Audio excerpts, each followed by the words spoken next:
Portland Trail Blazers training camp is underway. Let the tanking begin, baby. Cooper Flag or bust. That is the theme, or at least that's my theme. Welcome to the Blazer Focus Podcast. I'm Aaron Fentress of the Oregonian and Oregon Live, and I'm joined as always by Craig Birnbach, who's fired up. He is fired up. That press conference has him going. He put all sorts of quotes into the rundown. He's arguing about things before we even get started. I'm like, whoa, Nelly, slow down. Save it for the podcast. And I think he's also excited because his Knicks are just making moves left and right. Like there's no such thing as a salary cap. Go New York, go New York, go. There's unlimited assets. They're doing all the things that the Blazers have been unable to do in forever. But we'll talk about that later because I do think there's a linkage. I do think there's a connection between what the Blazers have failed to do forever and what the Knicks are doing right now. At three major players in the last, 9 months? Because they got OG at the deadline, right? Got OG for the deadline, and then during the season we got deadline. It was during the season, but not at the deadline. During the season, not right at the deadline. But we got him because when I was in New York in January, I watched OG. I think I was at OG's first game. Wasn't it against the Blazers?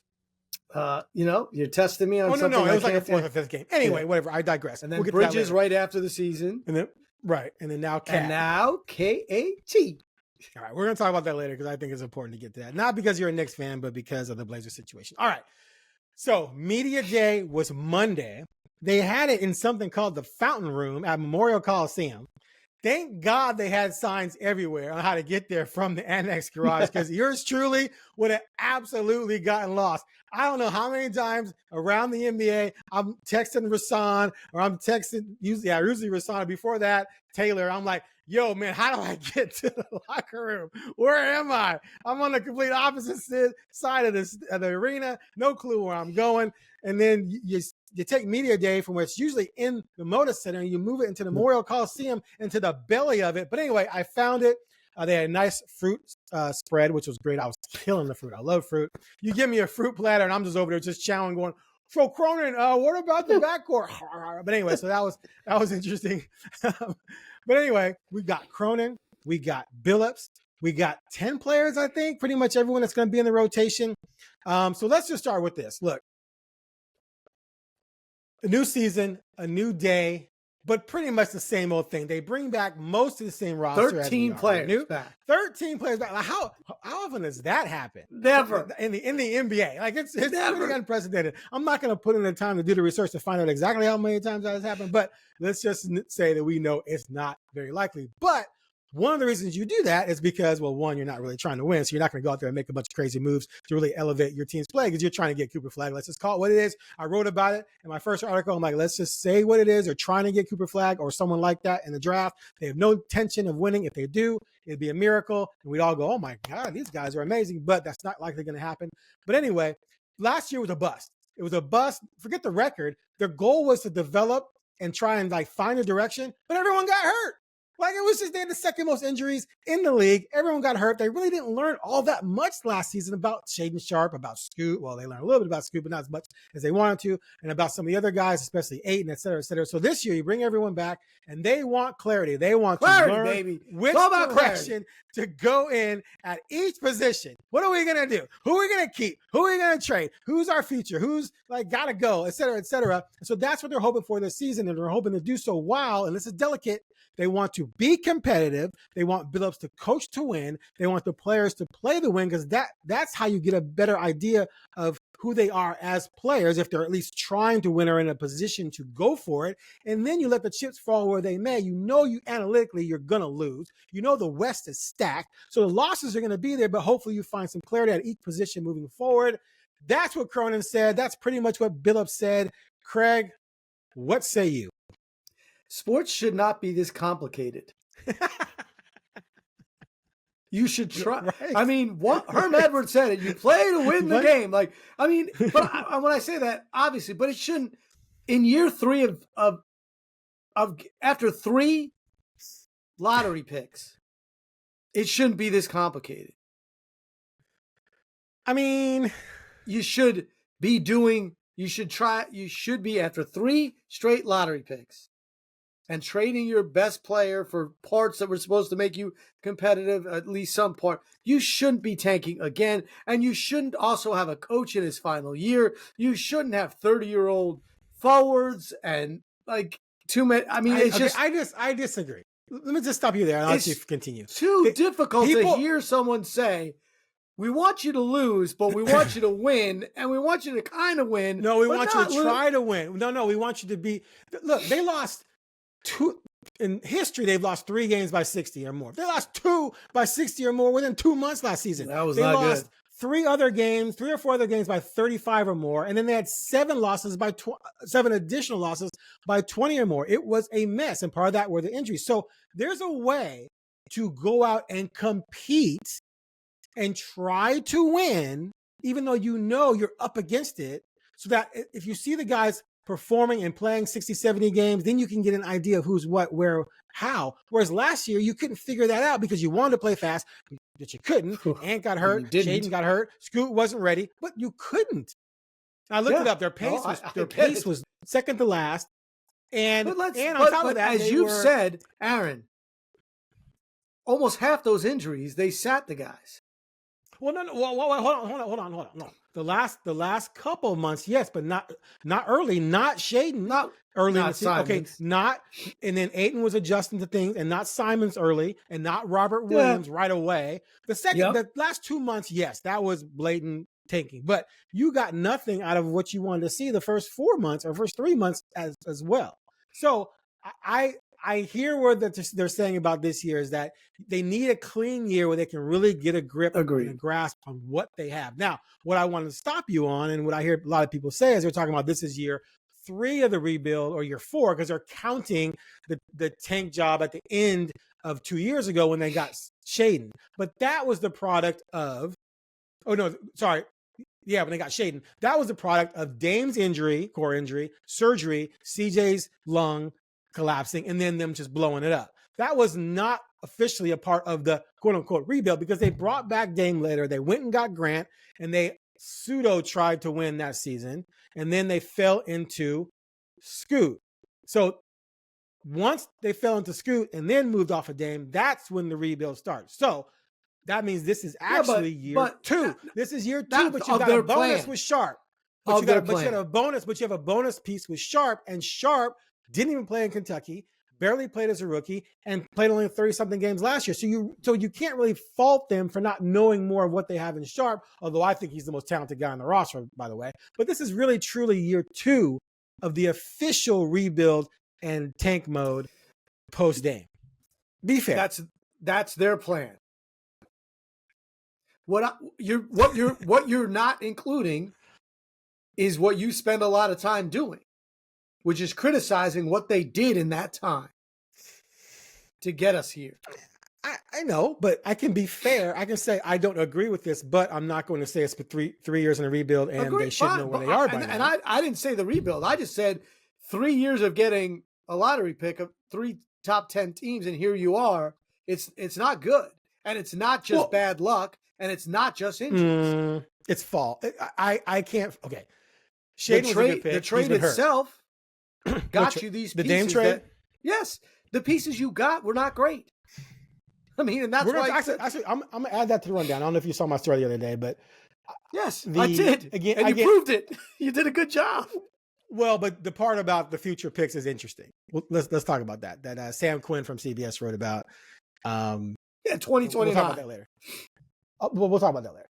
Okay. So anyway, so it sounds like you're feeling like they're behind schedule. No. All I'm saying is it shouldn't be this complicated, and it stinks that it is. And that's what we're concentrating on. I'm not saying it's year 2. I'm not saying they didn't have some bad luck and some injuries. I am saying that they made a decision to draft. We hate coming back to it, but when you drafted Scoot, that part of the plan, it doesn't feel good. It doesn't feel like you had it nailed. You know what I mean? Well, last year was not good, but you got to give the kid a chance. So now you're here, and you also have, and look, everyone on this path right now has a very short runway because they're going to run out if they don't take off and do something. You got Cronin, who was a an interim GM. They got hired by a somewhat absentee ownership group. You got Billups that came in to coach Dame and try to win, who's on the last year of his contract. You got all these players, Ayton, maybe, Simons, I don't know, Grant, definitely not. And then you've got the two guys that you're depending everything on. If that's where the clarity is to me. The clarity is, are those two guys all-star, potential all-star caliber players? And we talked about that last time. That's what you could talk all this stuff. How's that the clarity? If you come out of this season and Sharp is averaging 22, or even 19, and he plays 70 games, and he shows you consistent moments of that short window we had, before he got hurt, you're like, okay, that's a starter for 10, for the next 5 years at least, right? And if Scoot steps up and plays like a number 3 pick at the point guard position, you're like, okay, we have our starting 2 point guards. Mr. Simons, you've been great. Thank you. We're probably our clarity is that these two are our starting guards, and we have a potential, dynamic duo in the backcourt that's going to lead us going forward. And then, because look, I like Ayton, and he's at this point, like he's not going to step up and be a top 5, center. Centers are hard because who's a playing center? He's not going to be an all NBA type player. You know what I mean? Where you're like, oh crap, he might be good, but he's not going to be like, that's where we're not looking at the Blazers saying. So you're saying is that this season, the clarity is going to be in figuring out what guard is going to be. I thought you were saying they already should have clarity. Okay, so we agree on that. No, I'm not. I wasn't criticizing what they were saying. There's nothing else to say. This is what it is. I'm just saying it's frustrating. If you're a Blazer fan, you have to eat that. You have to accept that's your truth. Like when people say fire Billups, like that's not living in your truth. Like firing Chauncey Billups is not going to do you anything last year or this year. I have to live my truth. No, but I'm saying like your truth is I have to follow my journey. Trying to get another lottery pick. And here we are. This is my 3rd year, if you're a Blazer fan, of saying we're going to stink. And I'm going to have to figure out why I want to watch this team and enjoy it. Because sports is supposed to be enjoyable. So what do you have to embrace? You have to embrace and hope that's going to be on the up, right?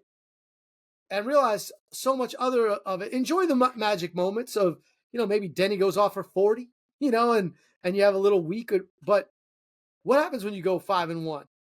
Uh-oh. Uh-oh. Okay, so okay, let's talk about that. So one thing they want to do, just like they wanted last year, but things fell apart with all the injuries and stuff like that, and lack of continuity, is they want to play fast and be entertaining. So that's the goal. And so if you create a situation where you're like, okay, we're competing, of course we want to win, the players want to win, but we want you to go, go, go, go, go. And there's not pressure to be ultra efficient while you're doing that. And you can just go, go, go, go, go, because you're not expected to make the playoffs. Then you can see sort of where the guards, especially, and other players fit in that type of style moving forward. And maybe you can steal enough games to be interesting and entertaining. So if I'm a Blazers fan and I plop down $200 for 2 tickets, I'm going to watch potential future stars who are going to put on a show while they lose 115 to 107 to Minnesota, as opposed to 139 to 88 to Minnesota. That's what they're hoping is going to be the difference. And then if you do that, in the season, you're 25-57, you're in the bottom 3, you have a shot at the number 1 pick, and you at least were entertaining and showed some promise. And then they can figure out, okay, who do we really like? Who do we not? How are we going to maneuver around our roster and swap assets and reshape things to help us win in the future? So that's the plan. And I hope it works out so I'm not falling asleep or on eBay in February while watching them lose by 39. And, all I want, what I hope, is to see Scoot be electric. We know he's fast. Right. Even at his worst moments, he was fast. But you can't be, when you look at the numbers, one of the worst offensive players in the NBA and be a starting point guard. Like that's just not it. And Shaedon has to play. I mean, at some point in time, like, he's got to play and be really good. I mean, what we've seen from him at times is just that he can shoot. He can step back. He's obviously electric finisher. He's fearless. Fearless. He'll try to dunk on a truck. He does not care. He doesn't care. He'll try and dunk on a transformer. He doesn't care. And I love that, right? So do I. And the only thing that he hasn't been able to show us is consistently staying healthy, but he's 21, you know what I mean? So that can change. But I want to see that. And I want to hope that those guys are going to be what a number 3 overall pick and a number 7 overall pick should be for you, or needs to be for them to be the face of a franchise, right? That's what Dame was. When you got him, you're like, oh, like, and it wasn't, people could say they knew. They didn't know. They hoped.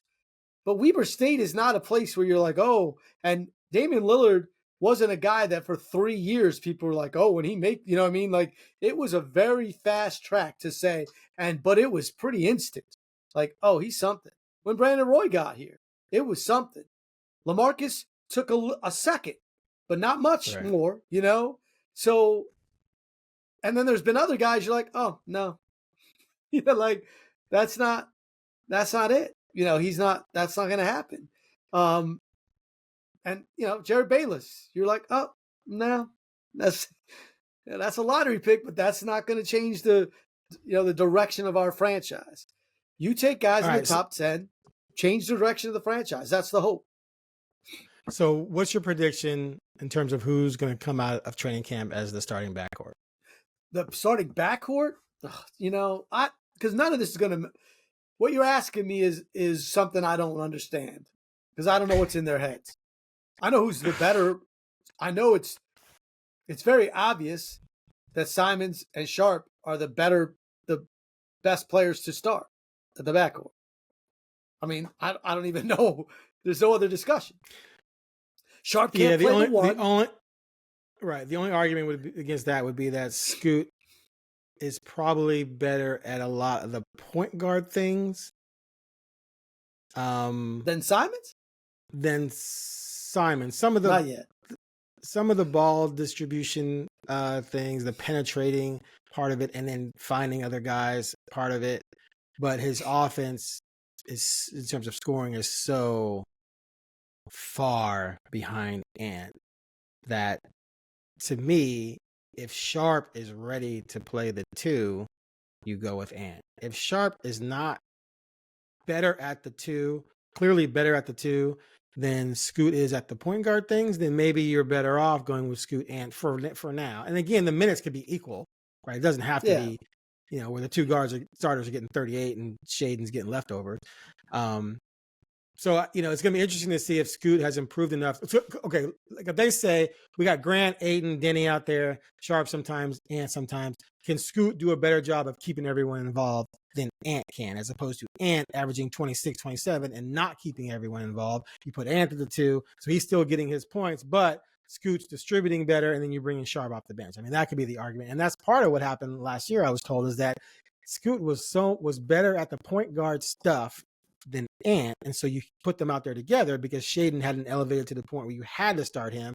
But then Scoot's offense just regressed from what he was doing in training camp, and it became so bad that it became obvious that you were better off with Ant and Shaedon, but both of those had injury issues. So yeah, that they can't guard anybody like that either.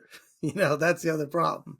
Shaedon is obviously a more athletic defender. I'm not saying, and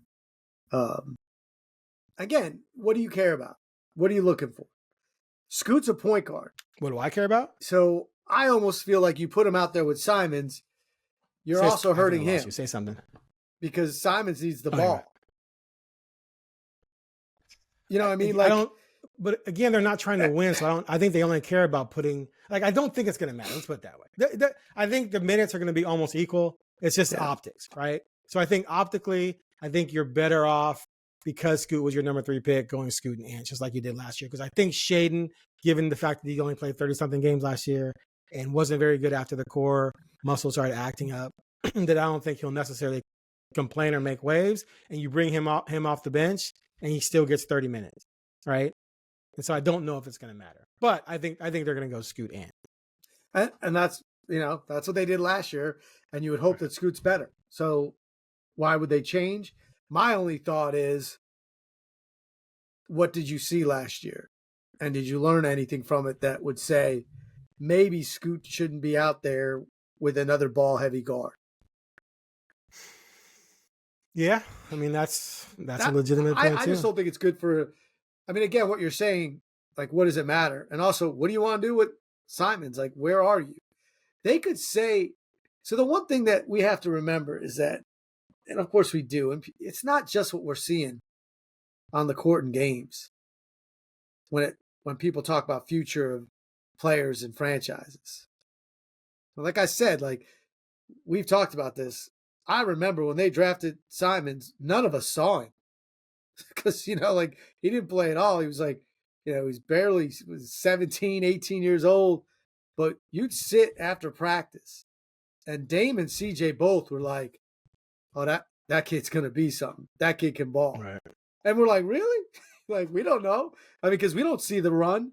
You come in at the end of practice and see people shooting free throws and maybe playing, one-on-one, but we don't see what they see.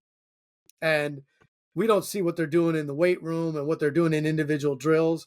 So, we don't know where Scoot's at right now. We hope he's much better. I just think for the development of Scoot, if you think he's, you drafted him 3rd overall because you thought he was the point guard of the future.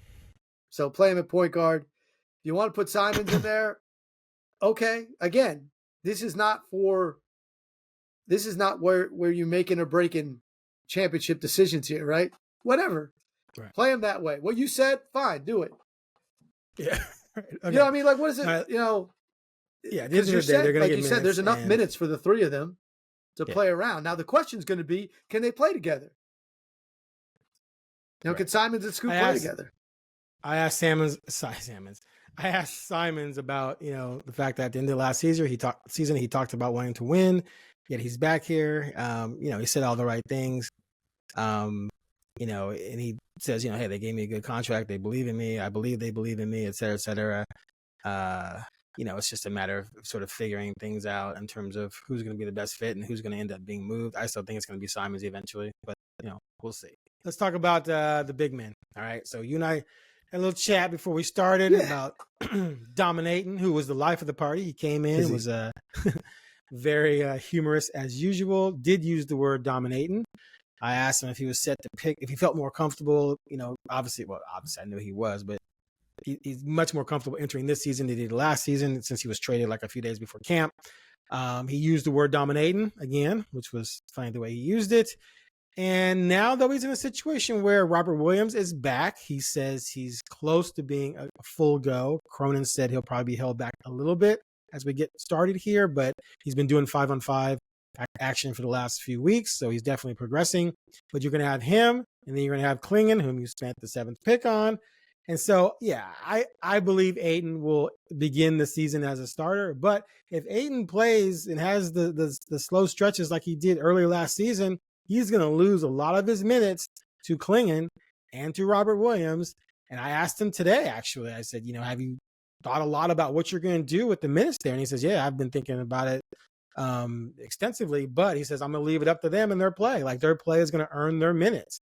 And and I think he means that because you have a developmental guy behind Ayton. So if Ayton's out there sloughing on defense, not rim protecting, taking bad shots or whatever, get him out of there. If Klingon goes in there and plays well and Robert plays well, and all of a sudden all your efficiency numbers go up because you don't need Ayton's offense if you got Ant and Grant and Denny and Shaden running around, right? Then you could see Ayton fall off big time. Now, does that kill them in terms of the future? Absolutely. Then you really can't move them. But if that's the direction, that's the direction. And I think they want Klingon to succeed. So Ayton has to come in hot or he's going to lose time. Yeah. So what we were talking about before was that you were saying that Ayton is, they haven't like confirmed that Ayton's your starting center. And I'm like, that's crazy talk. He's your starting center. Like, he's got to be Well, your he's your starting start. center. Okay. If he's your starting center, but if he stinks it up and Klingon and if he Williams stinks are it doing up, like, oh gosh. well, then he's there's no. I mean, it's going to look bad. It's going to make the overall trade package look bad. But you have to make a decision anyway. And if it turns out to be a bust, it's a bust. Right, but it's going to be really difficult to move $35 million a year, right? Especially if the guy throw in some picks. A guy who's played 7, a 20-year-old kid who hadn't played a minute in the NBA is taking your spot. Right. Essentially, you'd have to trade him for another bad contract, right? You say, hey, who has another bad contract at the same price, and we'll just swap bad contracts, and maybe that bad contract's at a different position, which you could use that player in 20 minutes a game, et cetera, et cetera. But anyway, I'm just saying that there's more pressure. He's really stink to be worse than the guys behind him. I mean, he's a good player. I mean, he's a good player. If he slacks, a very good player. They need him to play defense. They need him to be athletic, play defense, get to the rim, get to the free throw line. Don't settle for mid-range jumpers. He's good at them. I mean, you can hit it. He's good at them. He's good. He's not great. He's not Tim Duncan. Right, you don't want him out there thinking this is where I eat. I'm just saying, you don't want him thinking this is where I eat in the mid range. Sure, you want him to be more active in terms of going to the basket. You need him to be aggressive on the boards and help protect the rim. They were last in the NBA in defensive field goal percentage 6 feet and in at 67%, and that's partly because Robert Williams was out, and you had to rely on Ayton and Duop Reith. Reith is 6'7". Right, and Jabari Walker wasn't ready. But I'm just saying, but part of the problem was Ayton not delivering in that area where I think it's going to be obvious that Robert Williams and Klingon will. And if those guys are playing defense, you don't need offense from the center position. You don't need 20 from Ayton. You just don't. And so if you're only getting, let's put it this way, let's say you started Klingon and brought Williams off the bench, and those two each got 24 minutes, and Ayton wasn't playing at all, which is not going to happen. If those guys give you combined 15 and 15 with 4 blocks, and your rim protection, your shooting percentage allowed goes from 67% to 59%, Ayton's done. Yeah, I don't see how you get 15 points out of those two, but out of those two, and are you serious? Just on putbacks and follows and I mean, like scoot penetrating and kicking off to one of them for dunk alone. Not 15 points each. 15 points total from the center position. You're saying. I just don't. Come on, dude. I don't know. In 48 minutes, in 40. Okay, whatever. Those two would deliver you 15. And Robert Williams averaged 6.8 points per game last year in 19 minutes per game. Only 6 games, but in just 19 minutes, he was giving you 7 points. Right. So now Clayton's got to get you 8. Come on, Clayton's 7-2. He's getting you 8. All right. In 24 minutes. Absolutely. Okay. Now you're just being ridiculous. I'm just saying that you're just being silly. You're just being silly. Don't make me look up 20. You want a guy to get you 8 points in 24 minutes. Just so you know, you double that. That means you think you can average 16, and I don't think you can. In 48 minutes. No one plays 48 minutes, man. Right, so play him 38. Now he's getting. You think he can score 14 points a game? 12. Now he's getting you 12. Yes, I think if you give any big man 38 minutes, they're going to average around 10 to 12 just by being on the court. Hold on a second. Yeah. Your boy, I was like calling people someone else's boy. Who's my boy? Drew Eubanks. My boy this week? Drew Eubanks. That's my boy. In 2001, 2022, averaged 14.5 points in 29 minutes. I rest my case. They were horrible. I rest my case. And then the next year, before he got traded, the year before he got traded, in 20 minutes per game, he scored 6.6. If Drew Eubanks can do that, pretty much anyone can do that. Well, I'm just saying, Ayton is good. I mean, he's really good. But sometimes he's empty calories, which is why the Suns gave him up. I get it. That's why he's here. Derek Coleman? Do you remember Derek Coleman? Would walk out on the court and as soon as he stepped on the court, he had 20 and 10. Yeah, but he wasn't a winning player. But he wasn't a winning player. Because his 20 and 10, his 20 and 10 came with bad shots, lazy moments, mediocre defense. Like, he just did things that made his 20 and 10 really more like 14 and 7 in terms of overall impact. And that's the criticism. I get you. Numbers aren't everything. And there's a reason why a guy averaging 18 and 10 got traded. And those are the things you're saying. And the fans celebrated agree. And got traded for Nasir Little. I get you. There's a reason why he's here. The number 1 overall pick who was averaging 18 and 10 was traded. And I get that. I'm just saying, I can't believe I'm defending DeAndre Ayton here, but he's better than those guys right now. He is better offensively. Defensively, not so much.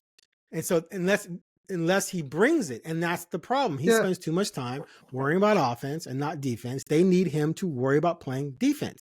And if he's not going to do it, he's got 2 guys behind him who Williams said yesterday, he hangs his hat on playing defense. Yeah, he does. And Clingan helped his college team win a national title by barely scoring. He was not really a part of the offensive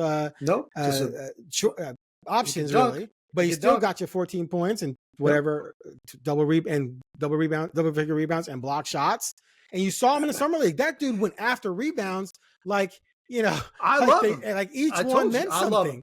And that's what Ayton doesn't do. So if Clingan gives you that, then ultimately he's going to make you better because you don't need offense from him other than putbacks and lobs. That's all I'm saying. I just feel that if that happens, you should it's not good. You should not have traded for DeAndre Ayton. It was a risk at the time. We all knew that. I'm just saying though, like I'm not giving. I mean, that they have to.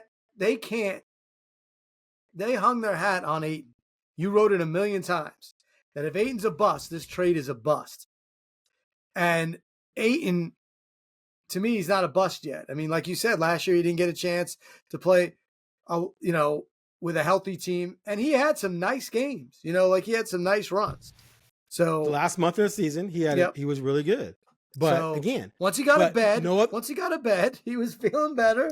He had no other scorers on the roster to contend with. Ant was out, Grant was out, and Shaden was out. So he was the main scorer. He was the main adult in the room. He could basically bark and order and command and lead, give me the damn ball. And that's what they did. And that's fine. But he's not going to be able to do that now because there's too many scorers on the court. So he's going to have to bring it because they don't need his offense. And if he doesn't bring it, he's going to lose minutes to those guys. Only 48. And then not one of those guys can play power forward more than a few minutes here and there against certain matchups. So you got 48 minutes. Let's say each one got 3 at power forward. That'd be 9. That's too many. You can't give him really.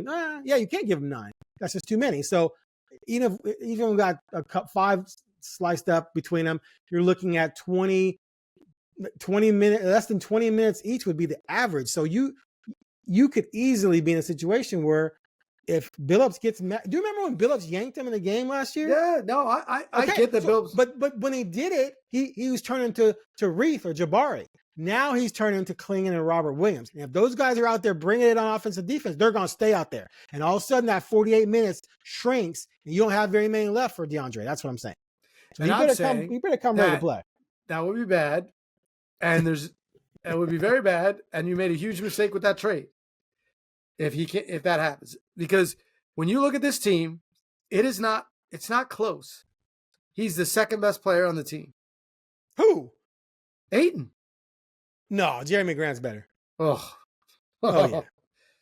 Oh, I don't know what. No. I'd say Jeremy's better. Why? You mean talent or player? Talent or player? There's a difference. Well, Jeremy gives you 100%. Sure. If Ayton gave you the type of commitment to effort that Jeremy gives you other than rebounding, then you would have an all-star. But he doesn't give you that type of effort and commitment. His numbers still, I know you're saying empty numbers, but Grant doesn't rebound at all. He's not the defender he used to be. He scores, when he needs to. No. So this is what I'm saying. If you draft, all right, we're drafting the Blazers. You're a captain, I'm a captain. You go first. Who you taking? We're going for just for one. Right now for one game. For one game. For one game. Do or die. One game. Okay, we're running one game. I got Anthony. Right. I'm taking Ayton second. And I'm taking Sharp, and you're done. You're gonna lose. That might be true because you got the first pick and it's not deep. But you just didn't take Grant 3. You didn't even take Grant 3.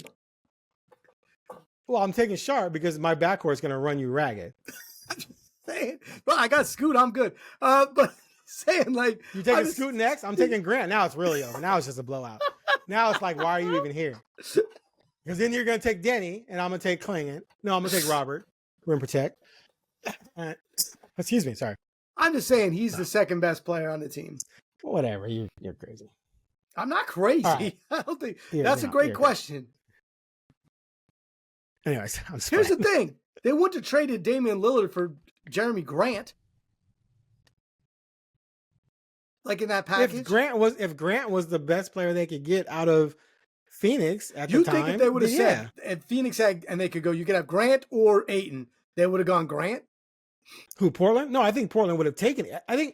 I believe that if you're going to roll the dice in a situation like this, like they are rolling it. You roll the dice on a former number 1 pick with that much athleticism and that much talent, and you pray to God he matures, and you pray to God he does what Lowry did when Lowry Markkanen went to Utah.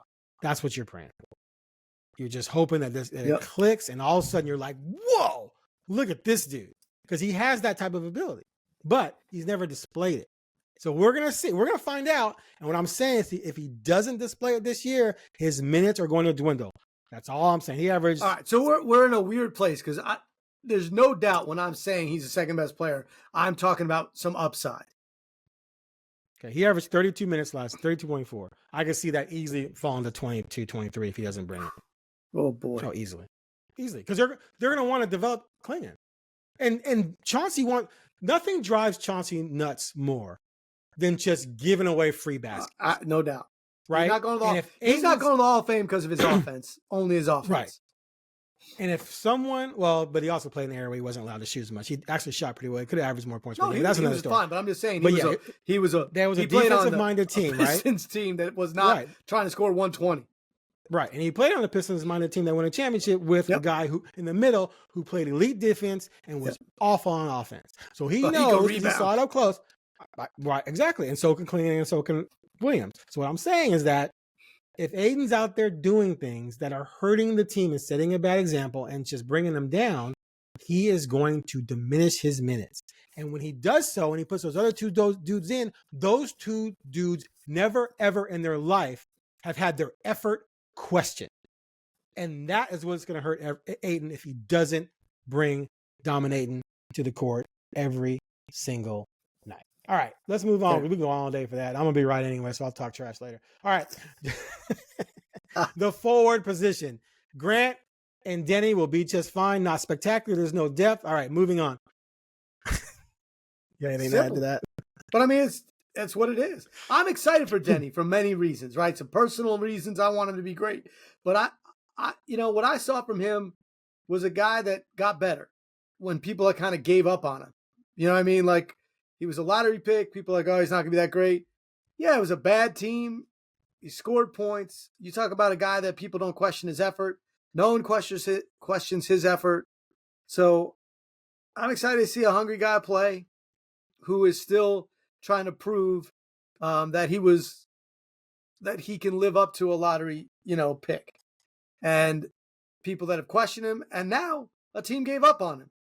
Like a rebuilding team said, hey, you were pretty much our leading scorer. You're 23 years old, but you have the greatest contract ever. Yeah, but we think we're gonna ship you off for some other first-round picks and a vet. So that can't feel good. So he knows he has a chance here to be part of if you look at it, he's a guy that if he plays really well with his contract, he could be here. Oh, yeah. I mean, he's at the very worst, if you draft and make some moves and you get better forwards and he comes off your bench, is that better?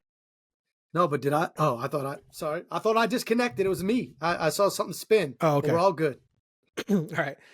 Worst case scenario, if he's not a starter after everything gets shuffled and you get Cooper Flag.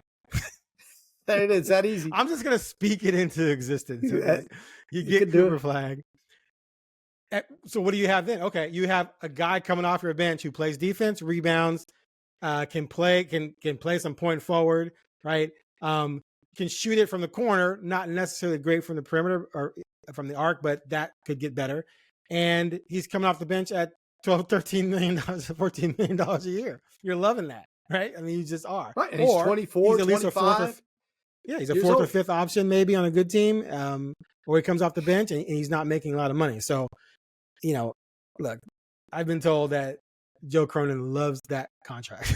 And Joe Cronin's made it clear he's really into the, the contracts and the money and figuring things out. And this is one of those guys where it's like, wow, we have maybe at worst a sixth man forward who can play both positions, or a starter who's not, he's not a guy who has to have the ball.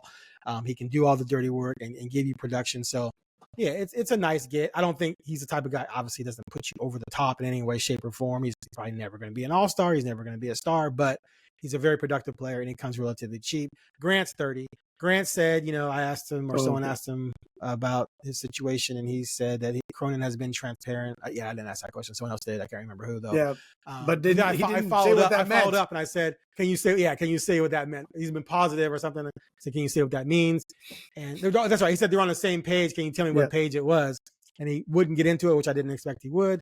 But look, Grant. If they were contending, which they wanted to be with Lillard, Grant's nice. He's 30. He's going to be 31 soon. If they can flip him into some assets, hallelujah, right? If you can trade him by the deadline, if someone will take him in that contract, it feels like he helps put them over the top, then I think he's gone. If not, you keep him until that happens, or until you feel like, okay, we just got to move this guy now and get what we can get because he just doesn't fit, and we got to start Cooper and Denny. Yeah, I mean, he's got to go eventually, but it's going to be hard because he's just not as good as Cooper Flagg. Exactly. And that's your future, Cooper Flagg and Denny in the backcourt. I'm just saying, right. The thing about his contract's not, because it's kind of, there's been a lot of contracts signed after his that make his look not horrific, right? It's not the right fit. Grant. It's not the right fit for the Blazers. It's a terrible contract for them. But right. This new salary cap stuff with the apron and the double apron makes things hard. Yeah. If you're over the cap now, you lose first round draft picks if you're over a certain mark.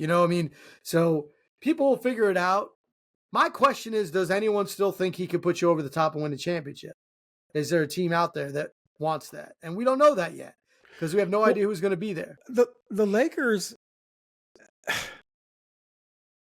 that seems like a great place because they've been trying to find a forward who can be a reliable offensive weapon around LeBron forever.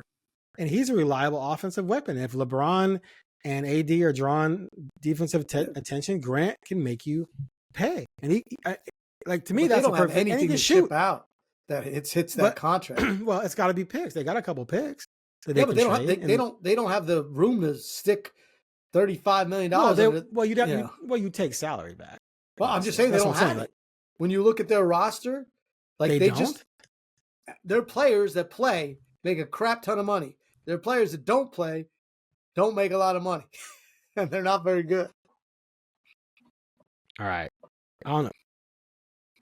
You could take back. Oh yeah, there's a big drop off. Yeah, it is. So here's it's not a drop; it's a cliff. You would have to take back D'Angelo Russell, and they're not trading. I'm told that's no bueno. Right? What? No, I know. Yeah, it would be. Now the Blazers do have a trade exception worth about 9 that they could absorb. Okay. So they'd have to find 22. So do you take back Rui at 17? Yeah, but why would they give up Rui? But if you do that, Grant's better than him though. He is better. But it's kind of like now you got to Rui plays. You know what I mean? Like actually, Rui shot well last year too. Yes, he played really well at 54 times. And 42. To me, that's not a trade you make if you're the Lakers, right? It's not worth that risk. It's not worth doubling the salary for him. And that's virtually what it is. I mean, Grant's double him. It's a hard trade to make when you're the Lakers. Money doesn't matter. Money doesn't matter when you're the Lakers. No, but I'm saying that to me is not, I don't know. Do people still view him as that difference maker from a younger player that might be as good this year? But again, we don't know. I'm just saying it's not that easy to figure it out because you think certain teams are going to be in a certain place, and then Memphis is one of the worst teams in the league because of all their injuries and their issues. You know what I mean? Like, so Right. it's just a wild, long season. My question about Grant is he still viewed the way he was when the Blazers got him? Is he still a missing piece? And those Fair. are harder and harder to just add to your roster with the new salary cap rules and take the risk. Fair. All right, so we're not going to do season predictions. We're going to wait till after we see these guys play in the preseason, and then there's a gap, and we'll get into that later. You say that. You already gave a perfectly good example of what the record's going to be. 25-57. You said it. I mean, you just said it. I just threw it out there. That wasn't my official prediction.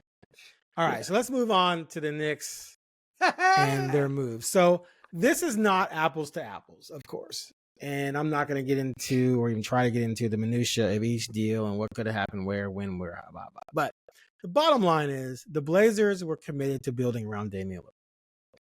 And they added Grant. That was the biggest move they did by moving CJ. They got a pick as well. Trade exception. Used the trade exception to get in the pick to get Grant. Anyway.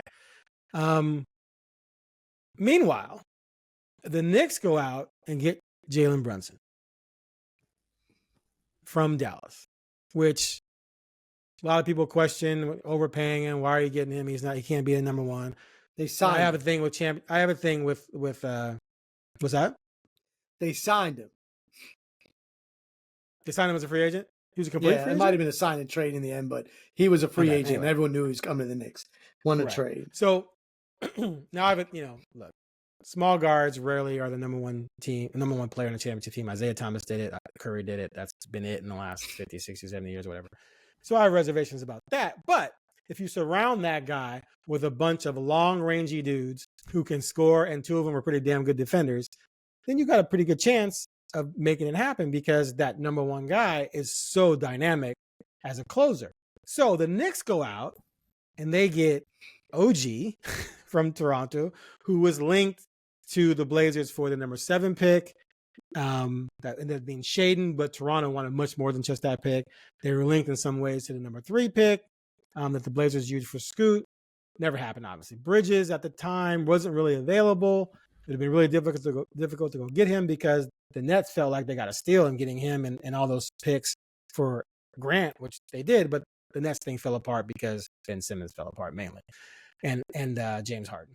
So then you go out just recently and they get Karl Anthony Towns, who, obviously his defense is criticized, but he played really well last year for a team that went to the West Finals. And obviously there's been like a love-hate relationship with Julius Randle, right? Oh yeah. With Julius Randle in New York, and then Thibs with Julius Randle, and then Thibs with Cat a bit in Minnesota. But he liked Cat. Cat didn't play defense. They didn't go great. Didn't play the defense he wanted. Right. He's young, but they and let me just say this: Julius Randle will always be cheered ridiculously loud in New York. He took us from suck to not suck. And he was a player no one wanted. And he went 2-time All-NBA, team All-Star, played his butt off, got in great shape, and was amazing in the community. You got to give up stuff to get great stuff. Right. I guess I'm basing on so many times I would just see Knicks fans on social media just going off about him, but that's not fair. Social media is in real life. Anyway, I'll take your word for it. He can't shoot. He shot 31% from 3, and he shot 5.3 threes a game. Yeah. Cat shoots 5.3 threes a game, and he shoots almost 42% last year. Right. And he's taller. So you add these 3 guys to Brunson. That's 4 dudes. Don't forget about Hart. Don't forget Hart. Hart's a role player. That's 4 dudes. But they got him. For us. I'm talking about. Okay, he's a difference maker. He's not on the level. He's not on the level of those 4. Come on, you know what I'm talking about. The Blazers had Hart.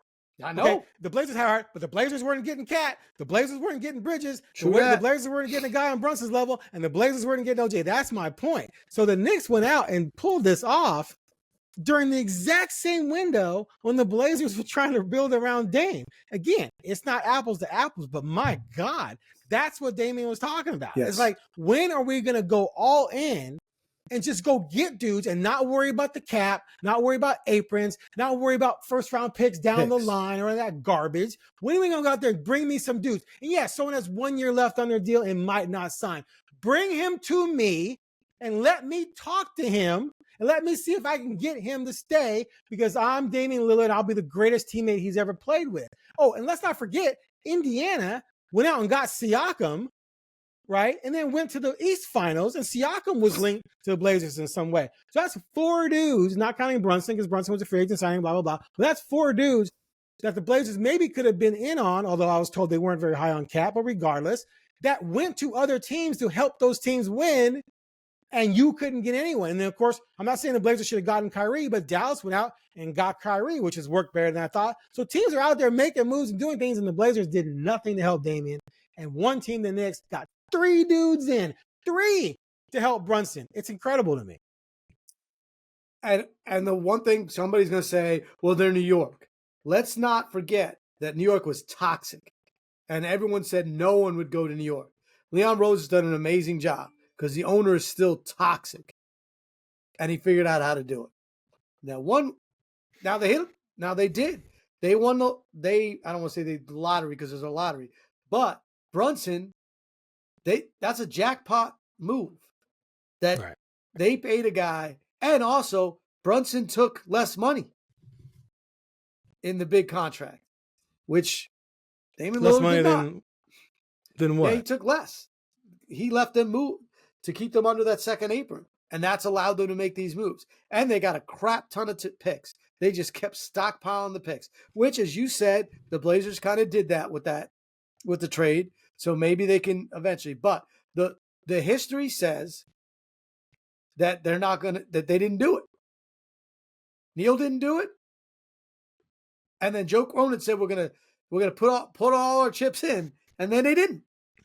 But here's the thing with Neil. So Neil didn't do it, but not very many impact players changed teams that were even remotely possible. Like LeBron moved, right? But Durant moved. That wasn't right. Like there just weren't really.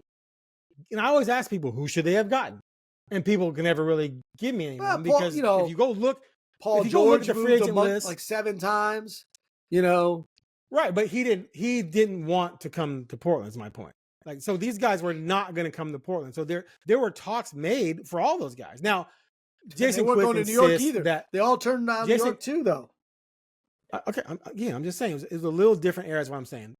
What just happened with New York is crazy, right? Because and then the Siakam as well. And in a year and a half, that many dudes were on the move, and the Blazers couldn't get one. Well, you get one, and then you make a couple other tweaks, and Damian's still here, and you are a playoff team. You may be first round and out.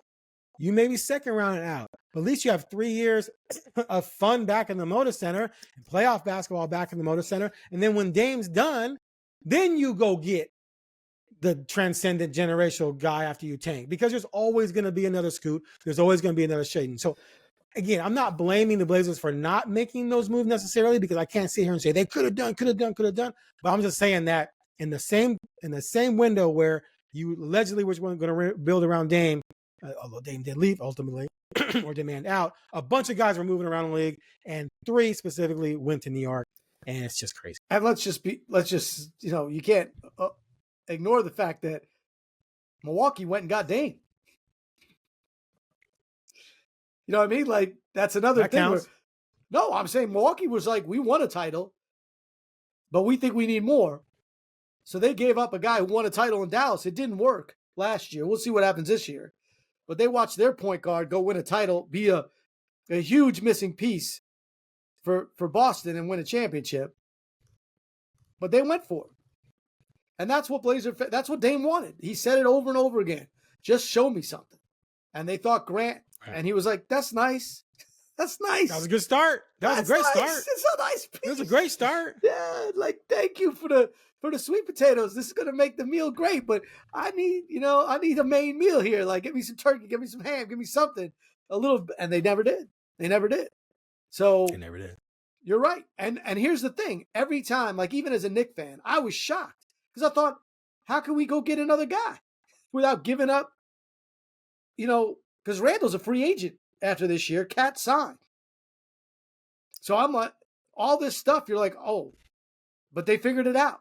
You know what I mean? And you do have to give up, like DiVincenzo, a New York hero last year, and he's one of the Villanova boys. But they're like, you know what? You're not 7'2".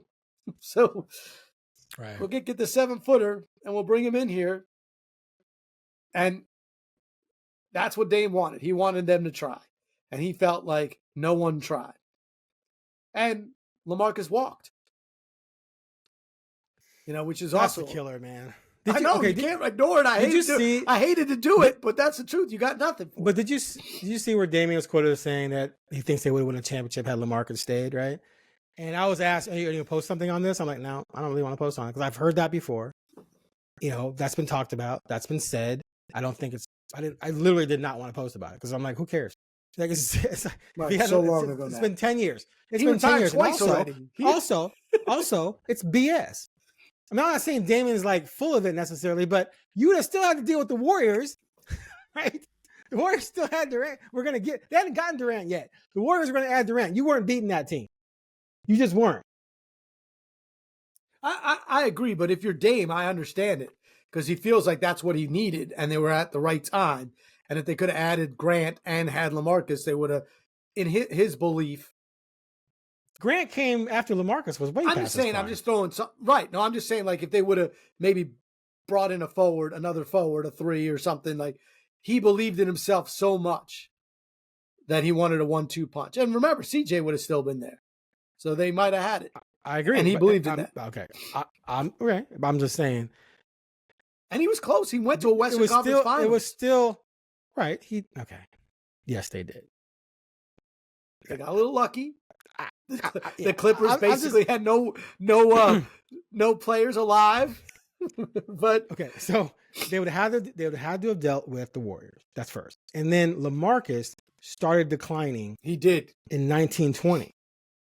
His numbers started all going down and he just began a rapid decline. So his window would have been 15, 16, 16, 17, 17, 18. And I guess if he's around 18, 19, then I guess you could say, okay, well, we had our Aldridge on that team. Maybe we could win it. But again, you're dealing with the Warriors. Now, if you say, well, Durant was hurt, so maybe we beat them then. But you can't. I mean, that's. Of course not. That's your argument, fine. But then you have to beat Toronto. He has to believe in himself. And he did. And he believed if he had a Robin, he could have Batman them to a title. Maybe. And he felt like I just think for me, that window of the super team still being in existence would have been a problem. Now, I think after the super team, that's when the window opened. Because we've seen already, like last year, no one had Indiana, Minnesota. Sure. And who did Minnesota play? Oh, Dallas. No one had those three in the West Finals. Or in the East Finals. No one had them in the Final Four. But all that talk about, I don't think you could put pieces around Dame to make a run. Well, all three of those teams put pieces around people to make a run, and no one in the world had those three making it to the conference finals. Yep. So that's why I say you go all in around Dame and you roll the dice and see what happens, because it was open season. There was no real super team. That's what we just saw. Warriors, and then who beat the Heat? Warriors beat Boston. Who just beat the Heat a couple years ago? What, in the finals? Milwaukee won a title. No, the last 3 years it went Golden State. Oh my God, why am I drawing a blank here? Denver. Sorry. Yeah. Golden State. I can't even Denver, follow your brain. I'm like, what are you talking about? Golden State, Denver, and then Boston. So we're in an era where we're not seeing teams rattle off 2, 3, 4 championships in a row, right? We're not seeing that. It's wide open. And so that's why, Dame really felt if you go out and you make some power moves and give us a chance, we can be in the mix and then anything can happen. Anyway, all right. We've gone for an hour. You got anything else before we go? No, I think we're good, man. I got to get kind of breathe through this. And we haven't even started the season. Frustration level of Fentress is already at a 7. Gotta chill. I was pretty chill yesterday. I'm not really frustrated. I'm trying to find things to latch onto, and I'm gonna latch on to playing fast, playing hard, doing your best, being gritty, gutty, getting some surprise wins, winning in the low 20s though, and getting Cooper Flag. That's where I'm at. That's it. Get Cooper Flag. Win the lottery. That's it. So easy. I'm about Cooper this. Flag Denny. You're about Denny, and Shaden's gonna blow up, Ant's going to blow up and then get traded to a place where my man Ant can have his own team and not be dealing with this nonsense. Hey, I'd take him. But the Bulls got Kobe White. I like Kobe White. All right, that's it for the Blazer Hocus Pocus podcast. No, there you go. The Blazer Focus podcast. Thanks for listening. We got Fan Fest on Saturday. Am I going to see you there, Craig? You coming to Fan Fest? Bring your kid, man. We'll see. No, he's not old enough for Fan Fest. Loud things. The Bigfoot dude might. We're still getting used to loud things. All right, we'll be back soon with an update on how I was right and Craig was wrong.